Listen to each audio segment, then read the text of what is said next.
3 अप्रैल को बाजवा एल्फी से जो टूटी हुई असेंबली तो जोड़ दी गई, बहुत अच्छा हुआ।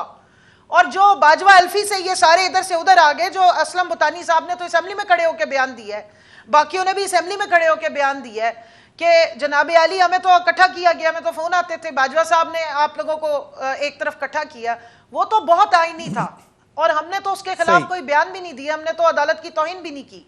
अब जो हो रहा है क्या ये आइन के मुताबिक हो रहा है? आज जो आपने बात की, मैं जरा क्विकली जरा बता दें कि मैंने ब्रेक की तरफ जाना है, इसको जरा थोड़ा सा कमल अगर इजाजत दें तो ब्रेक के बाद आ जाऊं आपकी तरफ, अगर इजाजत दें। चार्ज फंड होता है, जस्ट 1 मिनट जी जमीर साहब 1 मिनट दीजिएगा, सिर्फ ये बात खत्म कर लें।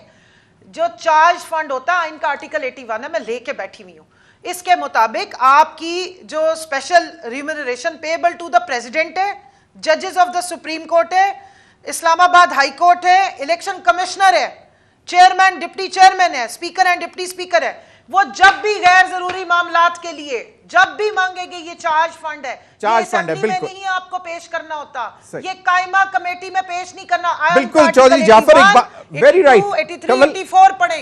कमल आपने बहुत बिल्कुल आज जो हरकत की है वो गैर आईनी थी।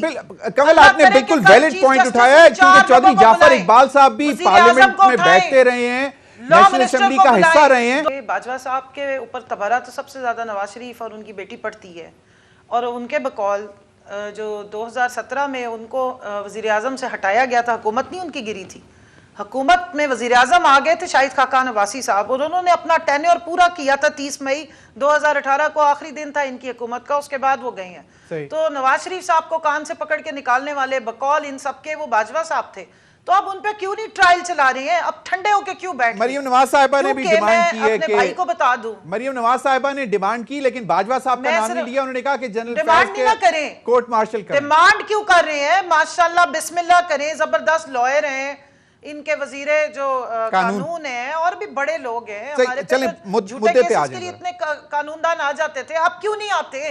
अब चलाएं ना, ट्रायल्स करें। मुशर्रफ साहब पे तो चलाया था, तो इन पे क्यों नहीं चला रहे? इतनी करम नवाजियां क्यों हो रही हैं इन पे?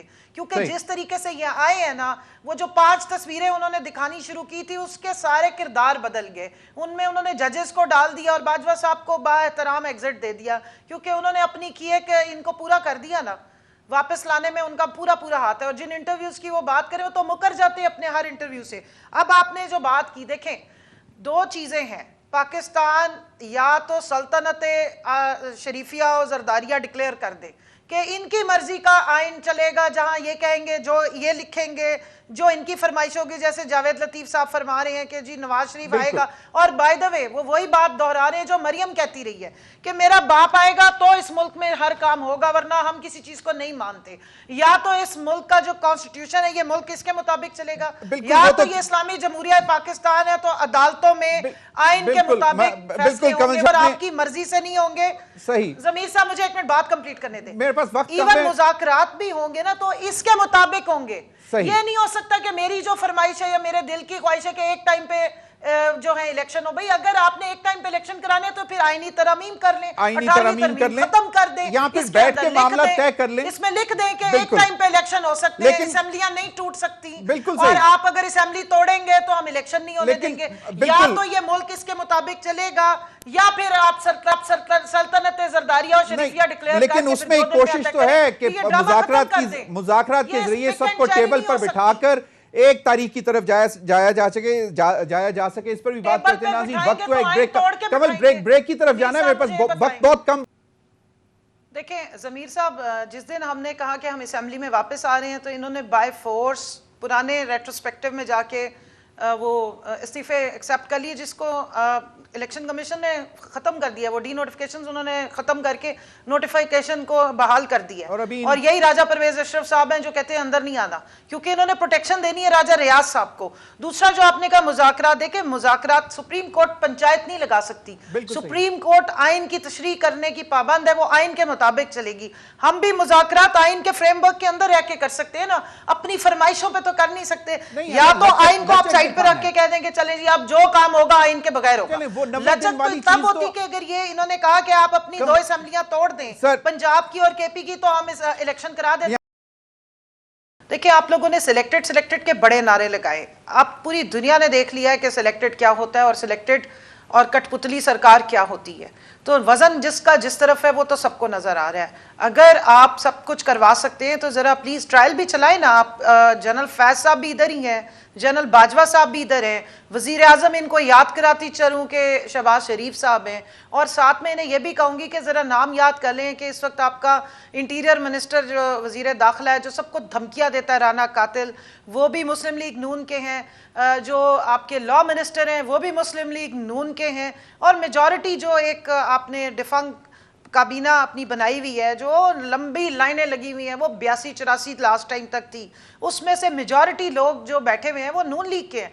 तो अपने ज़रा इन जो मिनिस्टर साहब हैं जिनका जिक्र आप फरमा रहे थे, हमारे क्या नाम है जनाब, जावेद साहब, जो है अक्सर वो इस किस्म के बयानात दागते रहते, शुरलियां छोड़ते हैं वो कि जी नवाज शरीफ को आने दो। उनको याद कराना था कि नवाज शरीफ का सगा भाई है शहबाज शरीफ, और हुकूमत इस वक्त नून लीग की है मुल्क में, प्रीडोमिनेंटली पीडीएम की हुकूमत में से ज्यादा हुकूमत इस वक्त नून लीग की। रोका किसने है शहबाज शरीफ को, नवाज शरीफ को आने से?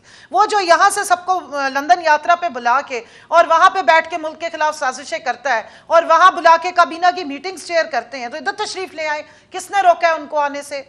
आप बुलाए ना, इंटीरियर मिनिस्टर भी अब आपका है, वो तो सारी दुनिया को धमकियां दे रहे हैं, वो अदालतों को धमकियां दे रहे हैं, वो चीफ जस्टिस को धमकियां दे रहे हैं, वो इमरान खान को धमकियां दे रहे हैं। आपने कहा कहां से खबर आती है? आपने कल उसकी स्पीच नहीं सुनी? उससे पहले वो जो अपने फेवरेट एंकर्स के प्रोग्राम में जाके बयानात दागते रहे हैं कि जी इमरान खान तो सियासत ही छोड़ दे, हर चीज से बिल्कुल फारिग होकर घर बैठ जाए तो फिर हम इलेक्शन होने देंगे।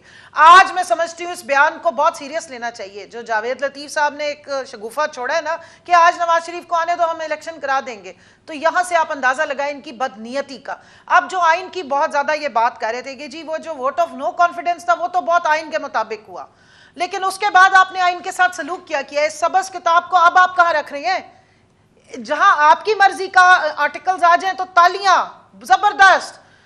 वो जो अदालत आलिया और अदालत उज़्मा रात को खुली 12 बजे, बहुत जबरदस्त हुआ। वापस आ रहे हैं तो इन्होंने बाय फोर्स पुराने रेट्रोस्पेक्टिव में जाके वो इस्तीफे एक्सेप्ट कर लिए, जिसको इलेक्शन कमीशन ने खत्म कर दिया। वो डी नोटिफिकेशंस उन्होंने खत्म करके नोटिफिकेशन को बहाल कर दिया। और यही राजा परवेज अशरफ साहब हैं जो कहते हैं अंदर नहीं आना, क्योंकि इन्होंने प्रोटेक्शन देनी है राजा रियाज साहब को। दूसरा जो आपने कहा मुज़ाकरात, देखे मुज़ाकरात सुप्रीम कोर्ट पंचायत नहीं लगा सकती, सुप्रीम कोर्ट आइन की तशरीह करने की पाबंद है, वो आइन के मुताबिक चलेगी।